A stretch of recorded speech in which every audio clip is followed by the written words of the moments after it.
अस्सलाम वालेकुम students, hope you are all doing well.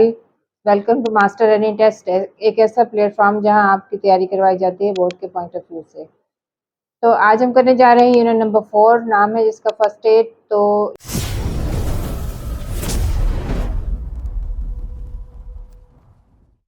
यकीनन आपको नाम से ही पता चल गया होगा कि ये जो लेसन है ये फर्स्ट एड के बारे में है, ये फर्स्ट एड किट के बारे में है। तो आज इस लेसन में हम जानेंगे कि फर्स्ट एड किट जो है उसमें क्या क्या चीज़ें शामिल होनी चाहिए और फर्स्ट एड का जो नॉलेज है वो हमारे लिए क्यों ज़रूरी है, और ये जो नॉलेज है ये किस किस को पता होना चाहिए। यकीनन हम सबको आना चाहिए क्योंकि इमरजेंसी कहीं भी हो सकती है, और बच्चे या बड़े अगर किसी को फर्स्ट एड का नॉलेज है और वो फर्स्ट एड दे सकता है तो इससे यकीनन लोगों की जान भी बचाई जा सकती है। तो ये आपको भी सीखना है, मुझे भी सीखना है, हम सबको ये तमाम चीज़ें जो है ना आनी चाहिए। तो आज के लेसन में ये तमाम चीज़ें हम जानेंगे कि अगर ज़ख्म लग जाता है तो उसको हमने किस तरह से ट्रीट करना है और कब जो है हमें जाके अपने डॉक्टर के साथ मिलना है, ठीक है। तो ये तमाम चीज़ें समझने के लिए आप रहिएगा वीडियो में हमारे साथ। तो वीडियो स्टार्ट करने से पहले मैं आपको आउटलाइन बता देती हूँ। और आज के आउटलाइन है हमारे पास कि हमने सबसे पहले लेसन का ओवरव्यू लेना है, उसके बाद हम करेंगे ग्लॉसरी। ग्लॉसरी के साथ ही वोकैबुलरी है, क्वेश्चन आंसर्स हैं, ग्रामर करेंगे हम जिसमें जिरंड है, इन्फिनेटिव्स हैं। उसके बाद हम लास्ट में करेंगे एक राइटिंग स्किल्स में एक पैराग्राफ जो है उसको हम करेंगे। तो सबसे पहले मैं आपको लेसन के बारे में बता दूं कि लेसन जो है ये हमारा फर्स्ट एड के बारे में है कि अगर किसी को भी किसी भी लम्हे किसी मुश्किल का सामना पड़ सकता है, कोई चोट लग सकती है तो उसको फौरी तौर पे जो है तिब्बी इमदाद की ज़रूरत होती है। फर्स्ट एड का मतलब ये है कि तिब्बी इमदाद, ठीक है, फौरी तिब्बी इमदाद देना। तो वो तिब्बी इमदाद आप भी दे सकते हैं, मैं भी दे सकती हूँ, कोई भी दे सकता है, ठीक है। तो इसका जानना जो है हमारे लिए बहुत ज़्यादा ज़रूरी है कि किसी को ना भी चोट लगे तो आपको खुद को भी चोट लग सकती है। बच्चे खेलते हुए गिर जाते हैं, कोई वैसे कट लग जाता है, तो उन कट्स को, स्क्रैप्स को, छोटे छोटे माइनर कट्स को, वाउंड्स को हमने कैसे घर में ट्रीट करना है। सबसे पहले उसको जो है ज़ख्म को हमने धोना है, उसके बाद उसके ऊपर प्रेशर रखना है कपड़े का ताकि जो ब्लीडिंग है वो रुक जाए। ब्लीडिंग रुकने के बाद हमने उसको वॉश करना है, उस पर जो मट्टी लगी है, डेब्रीज है, उनको हमने रिमूव करना है। फिर उसके ऊपर एंटीबायोटिक क्रीम लगानी है, उसके बाद पट्टी करनी है, और पट्टी को हमने जो है डेली बेसिस के ऊपर हमने उसको चेंज करना है ताकि वाउंड जो है हमारा ख़राब ना हो, ठीक है। लेकिन अगर ये सब कुछ करने के बावजूद भी आपको लगता है कि आपके ज़ख्म के अंदर रेडनेस है, कोई स्वेलिंग है, कोई पेन आपको ज़्यादा महसूस हो रही है, तो इस सूरत में जाके आपको डॉक्टर के साथ मिलना है। तो फर्स्ट एड एक ऐसी एड है जो किसी भी शख्स की जान भी बचा सकती है, क्योंकि हम अगर कोई थोड़ी बहुत हेल्प कर सकते हैं किसी की, कोई बहुत ज़्यादा ज़ख्मी हो गया है, डॉक्टर के पहुँचने से पहले पहले हमने उसको ट्रीटमेंट इतनी देनी है कि उसका बहता हुआ खून रुक जाए और उसकी जान बच जाए। तो ये हमारे लिए एक जो है ना एक बहुत बड़ा काम होगा किसी की जान बचाना। तो आज का लेसन जो है ये फर्स्ट एड ही के बारे में। तो लेट्स स्टार्ट द लेसन। सबसे पहले हम करेंगे ग्लॉसरी वाला पार्ट, उसके बाद चलेंगे हम आगे मूव करेंगे नेक्स्ट की तरफ। यूनिट नंबर 4 ग्लॉसरी से स्टार्ट करते हैं क्योंकि हमारे पास इन बॉक्स क्वेश्चन एक ही है और वो क्वेश्चन हम करेंगे एक्सरसाइज वाले क्वेश्चन के साथ, ठीक है। तो ग्लॉसरी हमारे पास वर्ड है, फर्स्ट वर्ड है हमारे पास असेसेबल। असेसेबल होता है इजी टू ऑब्टेन और इजी टू यूज, जहाँ हर किसी की रसाई मुमकिन हो, हर कोई इससे इस्तेमाल कर सकता हो, उसे हम कहते हैं असेसेबल। उसके बाद आ जाता है एडहेसिव। एडहेसिव क्या होता है? स्टिकी, ग्लूई जो होता है ना, चिपकने वाली, उसको हम कहते हैं एडहेसिव। उसके बाद आ जाता है एंटीबायोटिक। एंटीबायोटिक क्या होता है? एक ऐसी मेडिसिन होती है जो कि बैक्टीरियल इन्फेक्शन के साथ लड़ती है, बैक्टीरिया को ख़त्म करने के लिए हम यूज़ करते हैं, ठीक है। तो इसका मीनिंग हम लिखेंगे a medicine that fights bacterial infection. उसके बाद नंबर 4 वर्ड है हमारे पास इन्फेक्शन। इन्फेक्शन असल में क्या होती है? किसी बॉडी के अंदर जर्म्स जो है ना, जब वो ग्रोथ उनकी हो रही होती है उसको हम कहते हैं इन्फेक्शन। तो इसका मीनिंग भी हम इसी तरह से लिखेंगे, growth of germs in a body. Next word है हमारे पास इंग्रेडिएंट्स। इंग्रेडिएंट्स वो चीज़ें होती हैं जब उनको इकट्ठा करने के बाद हम एक चीज़ बनाते हैं, नेक्स्ट चीज़ बना लेते हैं, ठीक है। तो इसका मीनिंग हम लिखेंगे the things that are combined to make something. वो चीज़ें जिनको हम इकट्ठा करने के बाद एक नई चीज़ बना लेते हैं उनको कहते हैं इंग्रेडिएंट्स। नेक्स्ट वर्ड है हमारा माइनर। माइनर हम स्मॉल इन साइज को कहते हैं, छोटे होते हैं, छोटा साइज उसको हम कहेंगे माइनर। उसके बाद नेक्स्ट वर्ड आ जाता है ऑइंटमेंट। ऑइंटमेंट एक लोशन होता है, मेडिकल लोशन होता है जो सरफेस को मॉइस्ट रखने के लिए यूज़ होता है, तो उसको हम कहेंगे ऑइंटमेंट। नेक्स्ट वर्ड है रिंस। रिंस कहते हैं किसी भी जख्म को या किसी भी चीज़ को तेज़ी के साथ कोई चीज़ है ना वॉश करने को हम बोलेंगे रिंस आउट, ठीक है। तो बोल इसका मीनिंग हम लिखेंगे वॉश समथिंग क्विकली। और लास्ट वर्ड है हमारे पास ट्विज़र्स। ट्विज़र्स जो है वो पेयर ऑफ पिंसेस होता है, वो कोई भी मतलब बारीक चीज़ को पकड़ने के लिए हम सीजर्स का इस्तेमाल करते हैं, कोई बाल हो गया, कोई डेब्रीज होगी, छोटा सा कोई कंकर हो गया, तो उसके लिए हम यूज़ करेंगे ट्विज़र्स को यूज़ करेंगे। तो ये हमारा हो गया ग्लॉसरी कंप्लीट। अब हम आते हैं नेक्स्ट पार्ट की तरफ। वोकैबुलरी में हमें कुछ स्पेशलाइज्ड वर्ड दिए गए हैं जिनके हमने दो तरह के मीनिंग लिखने हैं। एक तो वो मीनिंग लिखना है जो हम समझते हैं कि इस वर्ड का मीनिंग होगा, और दूसरा हमने लिखना है डिक्शनरी मीनिंग। तो यहाँ 3 कॉलम्स है। पहले में हमने वर्ड्स लिखे हैं, दूसरे में व्हाट आई थिंक कि इसका क्या मीनिंग होगा, उसके बाद लिखा है कि व्हाट डज इट मीन, इसका क्या असल में मतलब क्या है। ठीक है, तो फर्स्ट वर्ड है हमारे पास स्क्रैप्स। स्क्रैप्स होता है डैमेज। मैं जो समझती हूँ ना, जब मैं हम सोचते हैं कि इसका मीनिंग होगा डैमेज का होगा। और व्हाट डज इट मीन में इसका आ जाएगा लाइट कट्स। अभी व्हाट डज इट मीन ये हमारे सारे डिक्शनरी मीनिंग है। ठीक है, तो स्क्रैप्स होते हैं, लाइट कट्स होते हैं। उसके बाद इन्फेक्शन। इन्फेक्शन डिजीज को कहते हैं। तो हम तो फौरी ये समझते हैं कि इन्फेक्शन है तो ये डिजीज है, लेकिन इसमें डिक्शनरी में इसका क्या मीनिंग निकलेगा कि growth of germs in a body. किसी भी जिस्म के अंदर, किसी बॉडी के अंदर जब जर्म्स की ग्रोथ होगी तो वो कहलाएगा इन्फेक्शन। उसके बाद नेक्स्ट वर्ड है हमारे पास ऑइंटमेंट। ऑइंटमेंट जो है हम इसको समझते हैं कि दिस इज अ लोशन, और ये मॉइस्ट रखने के लिए, सरफेस को मॉइस्ट रखने के लिए हम यूज़ करते हैं, लेकिन असल में इसका मीनिंग है सॉफ्ट स्मूथ मेडिकल पेस्ट जो कि अप्लाई किया जाता है जख्मों के ऊपर। एक सॉफ्ट स्मूथ मेडिकल पेस्ट होता है जो कि जख्मों के ऊपर हम लगाते हैं। ठीक है, नेक्स्ट वर्ड है हमारे पास बैंडेज। बैंडेज क्या होती है? हमारी नज़र में एक स्ट्रिप होती है, कपड़े का टुकड़ा होती है या कोई पट्टी होती है, ठीक है ना, उसको हम कहते हैं बैंडेज। लेकिन डिक्शनरी में इसका मीनिंग हम देखेंगे तो हमें मिलेगा strip of fabric for typing around a bound. एक ऐसा स्ट्रिप कपड़े का जो कि हम किसी भी जख्म के इर्द गिर्द लपेटते हैं, उसको हम कहते हैं बैंडेज। ठीक है, नेक्स्ट वर्ड हमारे पास आ जाता है ड्रेसिंग। अब ड्रेसिंग क्या है? ड्रेसिंग असल में बैंडेज ही हम समझते हैं कि ये बैंडेज है, पट्टी है ये। ठीक है, लेकिन डिक्शनरी में इसका मीनिंग अगर हम देखेंगे तो हमें मिलेगा pieces of soft material that place on a mound. छोटे छोटे किसी भी नरम मटेरियल के टुकड़े, कपड़ा भी हो सकता है। ठीक है, कपड़ा हो गया, रुई होगी, जो हम किसी जख्म के ऊपर रख के तो उसकी पट्टी करते हैं, तो उसको हम कहते हैं ड्रेसिंग करना। ठीक है, लास्ट वर्ड है हमारा स्टिचेस। स्टिचेस क्या होता है? स्टिचेस होते हैं टांके लगाना। ठीक है, जिसको हम कहते हैं स्विंग, सीने को कहते हैं। ठीक है, तो मीनिंग इसका निकलेगा, हमारी नज़र में ये स्विंग है, लेकिन असल में डिक्शनरी में अगर हम इसका फाइंड आउट करेंगे मीनिंग तो होगा कि short pieces of thread that doctor use to sew the wound. छोटे छोटे टुकड़े धागे के जो डॉक्टर यूज करता है किसी भी जख्म को सीने के लिए, उसे कहते हैं स्टिचेस। हम कर रहे हैं यूनिट नंबर 4 फर्स्ट एड, और वोकैबुलरी का पार्ट बी है। तो पार्ट बी में हमने प्रीफिक्स ऐड करना है डिस। ठीक है ना, जितने भी वर्ड्स इन्होंने हमें 6 वर्ड्स दिए, इनके साथ हमने डिस ऐड करके तो हमने न्यू वर्ड बनाना है। तो प्रीफिक्स जो होता है वो कौन सा वाला पार्ट होता है? जो हम लगाते हैं बेस वर्ड से पहले लगाते हैं, यानी साबका होता है उर्दू में, और पहले लगा के बेस वर्ड से हम एक नया वर्ड बना लेते हैं, तो वो कहलाता है प्रीफिक्स। उसके बाद इसका डिस का मीनिंग हम समझ लेते हैं कि डिस का मीनिंग क्या होगा। डिस का मीनिंग असल में डिवाइड, यानी खाली, एम्प्टी कर देना। ठीक है, खाली कर देना।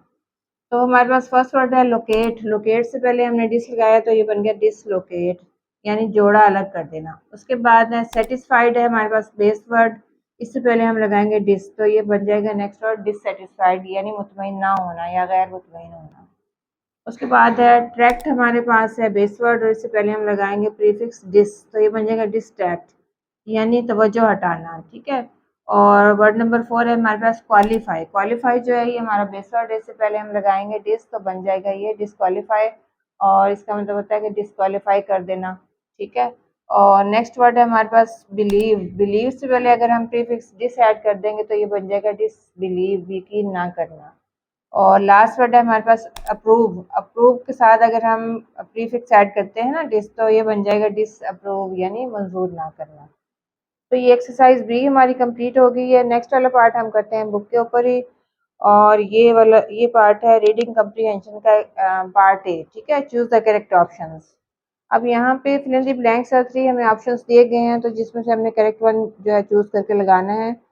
तो सेंटेंस नंबर 1 है, इफ ब्लड स्प्राउट्स और continues flowing after continues pressure dash.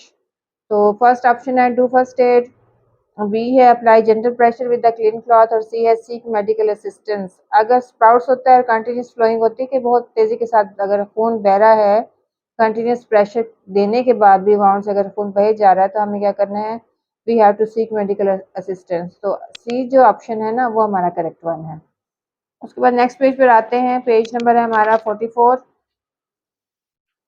Part B है हमारा, पार्ट नंबर 2 है कि throughout cleaning reduces the risk of dash. तो thorough cleaning reduces the risk of dash, यानी थॉरो मुकम्मल तौर पे अच्छी सफाई करने से क्या होता है कि इसका रिस्क कम होता है, इन्फेक्शन एंड टेटनस का कम होता है, एलर्जी का कम होता है या रैश का। तो यहाँ पे ए जो है इसका ऑप्शन ए जो है ये करेक्ट है, और ये है इन्फेक्शन और टेटनस। ठीक है, उसके बाद सेंटेंस नंबर 3 है हमारा, इफ ए और an dash appears stop using the ointment. तो यहाँ पे एन इन्फेक्शन आएगा, अ रैश आएगा या एन एलर्जी आएगा। तो यहाँ पे आएगा a rash. If a rash appears stop using the ointment, ointment लगाना बंद कर दें अगर आपको उससे रैश हो रहा है तो, रैश हो रहे हैं तो। और सेंटेंस नंबर 4 है हमारे पास, change the dressing at least dash. तो वीकली करनी चाहिए, ट्वाइस अ डे करनी चाहिए कि डेली करनी चाहिए। तो मेरा ख्याल है कि डेली करनी चाहिए।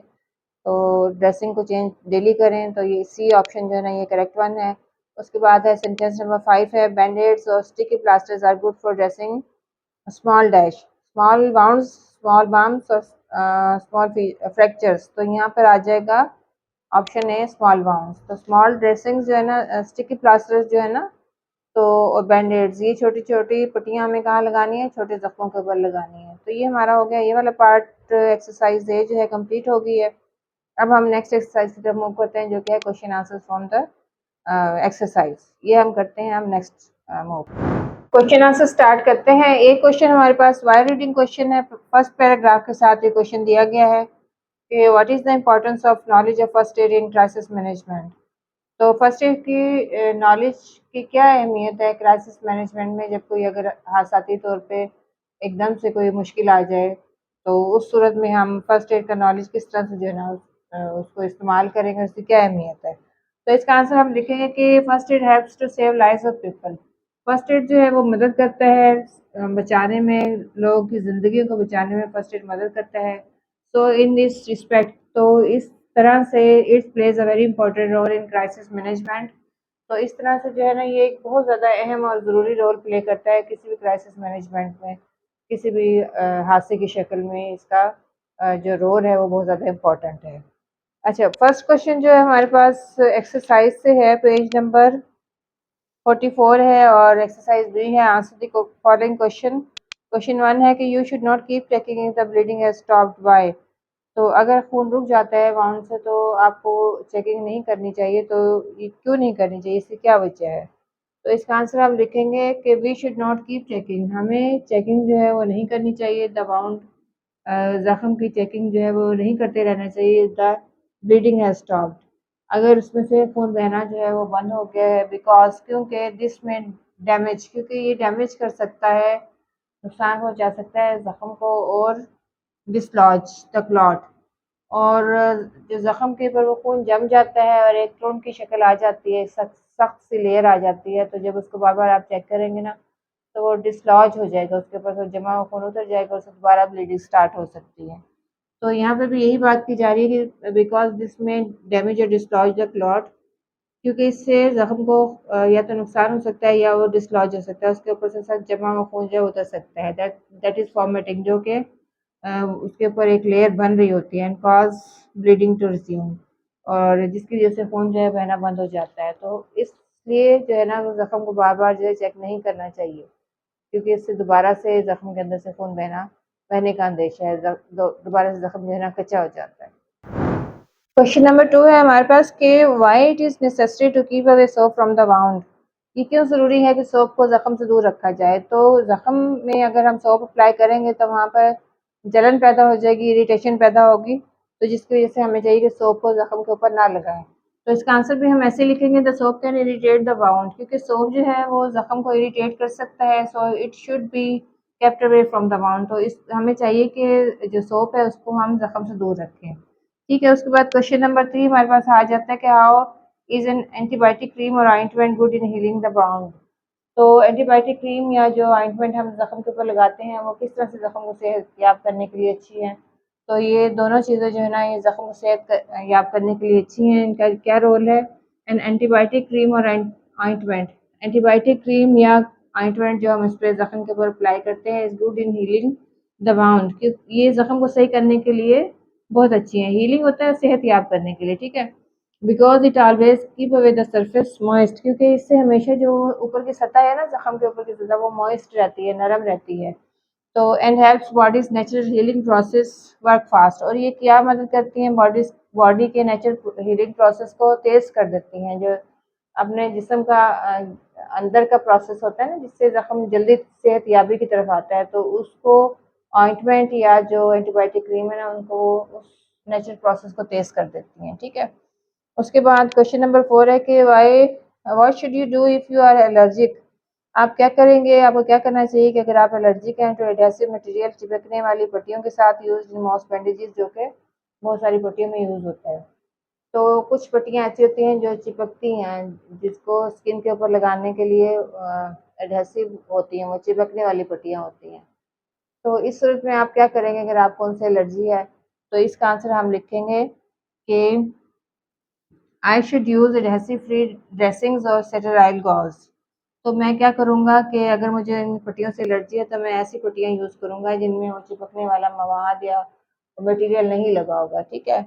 और held in a place with paper tape, और मैं स्टेराइल गॉज़ यूज़ करूँगा, जिनको मैं उस जगह पे रखने के लिए मुझे क्या करना है, मुझे पेपर टेप का इस्तेमाल करना है, गॉज़ रोल का, या गॉज़ रोल का यूज़ करूँगा, या लूज़ली अप्लाइड इलास्टिक बैंडेजेस, या ऐसी बैंडेजेस यूज़ करूँगा कि जो लूज़ली इलास्टिक बैंडेजेस होंगे, जिनको हम लूज़ करके लगा सकते हैं। तो ये डिफरेंट चीज़ें जो है ना, मार्केट में दस्तयाब हैं।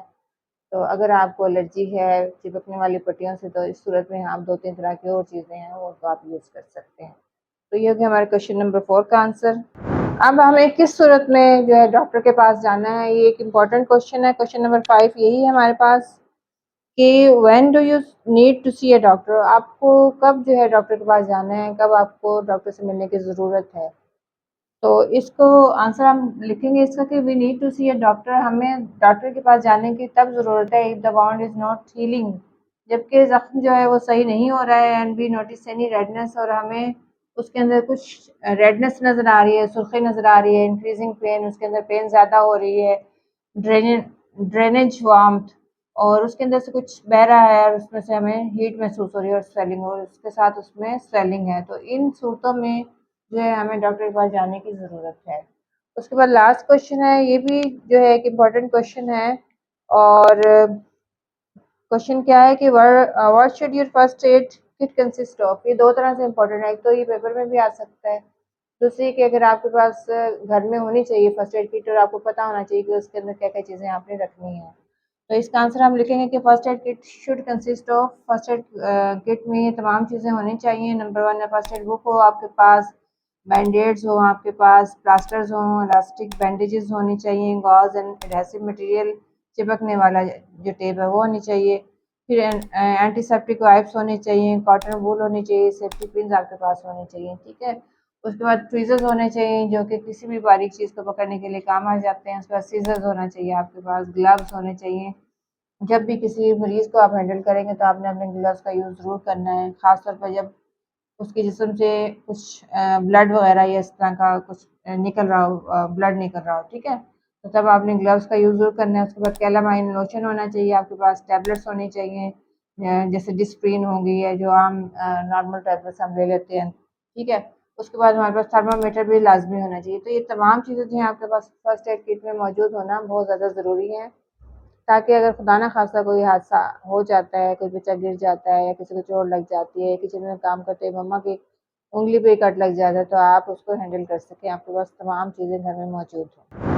पेज नंबर 45 है, पार्ट हम करेंगे अब ग्रामर का। तो यूनिट नंबर 4 हम कर रहे हैं फर्स्ट एड, और पार्ट हम कर रहे हैं ग्रामर। इसमें एक्सरसाइज है पोजीशन ऑफ एडवर्ब्स। तो ये पार्ट हम करेंगे बुक के ऊपर, मैं बुक पे करवाऊंगी आपको। ठीक है। तो place adverbs at appropriate places, हमने एडवर्ब को उनकी प्रॉपर प्लेस के ऊपर लगाना है। सेंटेंस नंबर 1 है कि I am happy when it is my birthday, और एडवर्ब क्या है, ऑलवेज इनटू ब्रैकेट। ऑलवेज हम कहाँ लगाएंगे कि I am always happy, I am always happy when it is my birthday. उसके बाद सेंटेंस नंबर 2 है कि my brother gets up at 6 o'clock from Monday to Friday as he as he goes jogging. तो adverb है हमारे पास often. तो often हम कहाँ लगाएंगे कि my brother often gets up at 6 o'clock। तो ऑफन हम लगाएंगे ब्रदर के बाद। ठीक है। उसके बाद से सेंटेंस नंबर 3 की he went to the market last night. Last night हम एट द एंड लगा देंगे कि he went to the market last night, और लास्ट नाइट को हम शुरू में भी लगा सकते हैं कि last night comma he went to the market, ठीक है। उसके बाद है सेंटेंस नंबर 4 के have you been to Hunza valley, और एडवर्ब है हमारे पास एवर, तो एवर हम लगाएंगे have you ever been, ever been से पहले हम लगाएंगे एवर टू हुंजा वैली, ठीक है। सेंटेंस नंबर 5 है कि the birds were chirping, chirping और एडवर्ब है हमारे पास ब्यूटीफुली, ब्यूटीफुली हम एट द एंड ही रहने देंगे कि the birds were chirping beautifully. Sentence number 6 है कि I am waiting for Khalid to arrive, I have been waiting for over 20 minutes, और स्टिल आ गया हमारे पास एडवर्ब, स्टिल हम लगाएंगे I am still waiting, waiting से पहले हम लगाएंगे स्टिल। उसके बाद है सेंटेंस नंबर 7 के ही सा a blind beggar in the market, in the market हम लगा देंगे at the end, in the market हम एट द स्टार्ट भी लगा सकते हैं, उसके बाद हम लगाएंगे कॉमा, ठीक है। तो he saw blind beggar in the market. अच्छा, नेक्स्ट एक्सरसाइज है हमारे पास एडवर्ब फ्रेज की। तो एडवर्ब फ्रेज, एडवर्ब सबसे पहले हम समझते हैं कि एडवर्ब क्या होता है। एडवर्ब वो वर्ड होता है जो कि वर्ब के बारे में बात कर रहा होता है, किसी दूसरे एडवर्ब के बारे में बात कर रहा था, या किसी एडजेक्टिव के बारे में बात कर रहा था। और फ्रेज क्या होती है, ग्रुप ऑफ वर्ड्स जो है ना फ्रेज कहलाती है। तो सेंटेंस के अंदर जो काम एडवर्ब करता है वही एडवर्ब फ्रेज कर रही होती है, ठीक है। तो एग्जाम्पल इसकी इन्होंने दी कि ही वर्क्स केयरफुली, अब केयरफुली जो है यहाँ पे हमारा एडवर्ब है, और ही रेस्टेड एट सनसेट जो है ये बोल रहे हैं, ये हमारे आ जाएंगे एडवर्ब फ्रेज। इसको इन्होंने कैसे एक्सप्लेन किया है कि in example A carefully is an adverb, in example B at sunset is an adverb phrase which does the work of an adverb. अब यहाँ पे एट सनसेट जो है ना ये एक एडवर्ब का ही काम कर रही है, ठीक है। तो अब हम एक्सरसाइज बी की तरफ चलते हैं। सुटेबल आंसर हमने लगाने हैं। क्या है क्वेश्चन, क्या है कि find a suitable adverb to replace each adverb phrase in the following sentences. हमने एडवर्ब फ्रेज की जगह हमने एडवर्ब लगाना है। आंसर्स मैंने बोर्ड पे भी लिख दिया, आप यहाँ से भी देख सकते हैं। तो इसको एक्सरसाइज को करते हैं कि our teacher wanted that work to be done without delay. अब विदाउट डिले जो है ये हमारे पास एडवर्ब फ्रेज है, इसकी जगह यानी बगैर किसी देर की होता है, हम यहाँ पे लगा सकते हैं इमीडिएटली। तो इमीडिएटली जो है हमारा एडवर्ब है, ठीक है। यहाँ पर इसको हमने चेंज कर दिया फ्रेज को इनटू एडवर्ब। उसके बाद सेंटेंस नंबर 2 है he is without doubt the most caring person I have met. अब विदाउट डाउट को मैंने चेंज कर दिया अनडाउटेडली, ठीक है। उसके बाद सेंटेंस नंबर 3 है कि this plant flowers once every year, साल में एक दफ़ा। तो इसको हम ईयरली में चेंज कर सकते हैं, एनुअली में भी चेंज कर सकते हैं, ठीक है। This plant flowers once, this plant flowers yearly, ठीक है। उसके बाद सेंटेंस नंबर 4 आ जाता है कि you should complete the work in a while. In a while होता है फौरन, फटाफट से, ठीक है, जिसको हम लिख देंगे shortly. You should complete the work shortly. उसके बाद सेंटेंस नंबर 5 है the two old friends met each other by accident. By accident की जगह हम क्या लिखेंगे, एक्सीडेंटली। तो ये होगी हमारी एक्सरसाइज कंप्लीट एडवर्ब फ्रेज की, ठीक है। अब नेक्स्ट एक्सरसाइज हमारे पास आ रही है जिरंड एंड इन्फिनेटिव। तो जिरंड क्या है, जिरंड वो फोर्थ फॉर्म ऑफ वर्ब होती है जिसको हम कहते हैं प्रेजेंट पार्टिसिपल, ठीक है। जब present participle as a noun use होगा तो वो कहलाएगा जिरंड, ठीक है। और जब as an action verb use होगा तो वो हो जाएगा प्रेजेंट पार्टिसिपल। तो अब हमने पढ़ना है इसको एज अ जिरंड, यानी जब वो नाउन के तौर पे काम करेगा। और उसके बाद दूसरा क्या है इन्फिनेटिव। इन्फिनेटिव क्या है, जब हम फर्स्ट फॉर्म ऑफ वर्ब से पहले लगा देंगे to read, to play, to talk, तो ये बन जाएगा हमारा इन्फिनेटिव। तो यहाँ पे कुछ इन्होंने वर्ब्स दी हमें, ठीक है। तो पहले वाले कॉलम में इन्होंने देखे these verbs can take gerunds after them. तो ये कुछ मखसूस वर्ब्स हैं, स्पेसिफिक वर्ब्स हैं जिनके बाद फौरन जिरंड ही आ सकता है, दूसरा कोई और वर्ड नहीं आ सकता, ठीक है, इन्फिनेटिव नहीं आएगा। तो कौन कौन से वर्ड हैं, एंजॉय के बाद जिरंड आएगा, सलमान एंजॉयज प्लेइंग टेनिस। उसके बाद फिनिश है, Maryam finished doing her homework. अब देखें फिनिश्ड के बाद आ गया आपका डूइंग, ठीक है।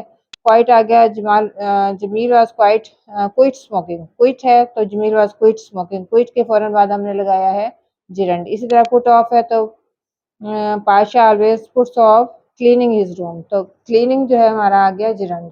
पोस्टपोन ही, we postponed having a picnic, having हमारा आ गया जिरंड। इसी तरह कुछ इन्फिनेटिव, कुछ वर्ब ऐसे हैं जिनके बाद जो है हम इन्फिनेटिव ही लगा सकते हैं, हम जिरंड नहीं लगा सकते। तो कौन से वर्ब्स हैं, hope, I hope to learn gerunds. To learn जो है ना, लर्न हमारी फर्स्ट वर्ब आगे से पहले हमने टू लगा दिया, ये बन गया जिरंड, ठीक है। इस तरह एक्सपेक्ट है तो I expect to improve my English. Plan, Sara plans to attend college. Intend, Mahak is intending to go. और उसके बाद मीन आ गया, he mean to say dear not dear, dear D E R, dear प्यारा होता है, डी डब्ल्यू आर होता है हिरन, ठीक है। तो ये वो वर्ब्स हैं इन्फिनेटिव, वो वर्ब्स हैं जिनके बाद आएंगे इन्फिनेटिव। तो इनको आपको याद करना पड़ेगा, याद करने से प्रैक्टिस करने से आपके माइंड में रह जाएंगे। एक्सरसाइज सी है हमारी, complete the following sentences with infinitive और gerund whichever is appropriate. जो भी सही होगा जिरंड या हमारा जो इन्फिनेटिव है उसको हमने लगाना है यहाँ पर। तो सेंटेंस नंबर 1 है कि we felt the plane dash in the storm. तो यहाँ पे हम लगाएंगे shaking, we felt the plane shaking in the storm. हमने महसूस किया कि जो जहाज है वो हवा स्टॉर्म के अंदर जो है ना वो शेक कर रहा है, हिल रहा है, ठीक है ना। और सेंटेंस नंबर 2 है कि I have always dislike smoking. यहाँ पे भी हम लगाएंगे जिरंड, शेकिंग भी जिरंड है, उसके बाद स्मोकिंग भी जिरंड आ गया। उसके बाद सेंटेंस नंबर 3 के where did you learn dash French. तो यहाँ पे हम लगाएंगे स्पीक फ्रेंच, ठीक है। यहाँ पे हमारा इन्फिनेटिव आ जाएगा। तो याद रखें कि अगर फर्स्ट फॉर्म में वर्ब आ रही है तो वो भी इन्फिनेटिव है, अगर टू लग के आ रहा है, टू स्पीक आ रहा है, तो वो हमारा आ जाएगा टू इन्फिनेटिव। तो दोनों इन्फिनेटिव है। तो यहाँ पे टू अननेसेसरी है तो इसलिए हमने इसको लगाया है स्पीक, स्पीक फ्रेंच।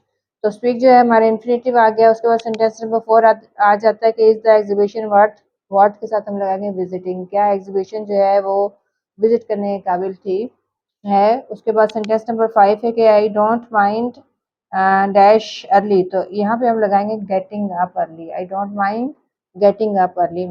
उसके बाद सेंटेंस नंबर 6 है कि we'd love dash with you, we loved come with you. यहाँ पे हमारा इन्फिनेटिव आ जाएगा, वी लव्ड कम, कम हमारा कम जो है ये इन्फिनेटिव हो गया, ठीक है।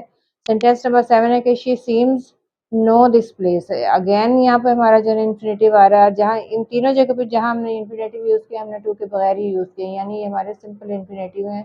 टू इन्फिनेटिव हमने यहाँ पे इनको यूज़ नहीं किया। अब नेक्स्ट एक्सरसाइज जो है हमारी, उसमें हमने आइडेंटिफाई करना है कि कौन सा पार्ट जो है वो जिरंड है और कौन सा इन्फिनेटिव यूज़ हो रहा है। तो एक्सरसाइज डी है और पेज नेक्स्ट पेज है हमारा पेज नंबर 48, ठीक है।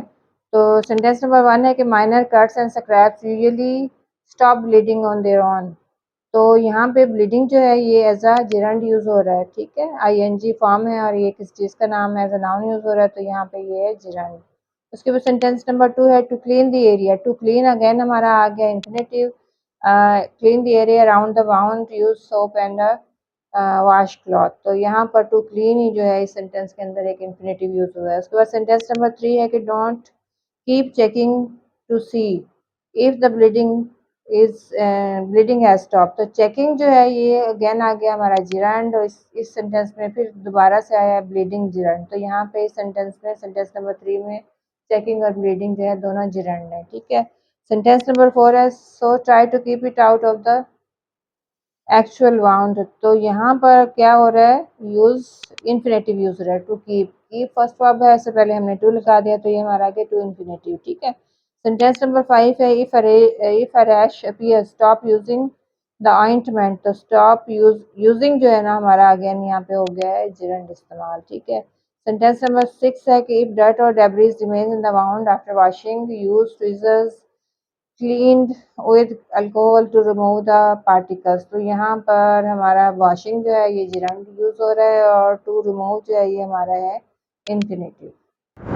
एक्सरसाइज सी जो है ये, इसमें हमने यूज करना है पैसिव वॉइस, सेंटेंसेस को चेंज करना है इनटू पैसिव वॉइस। तो क्वेश्चन है हमारे पास, change the following sentences into passive voice, subject in the passive voice, passive sentences में बी स्किप्ड।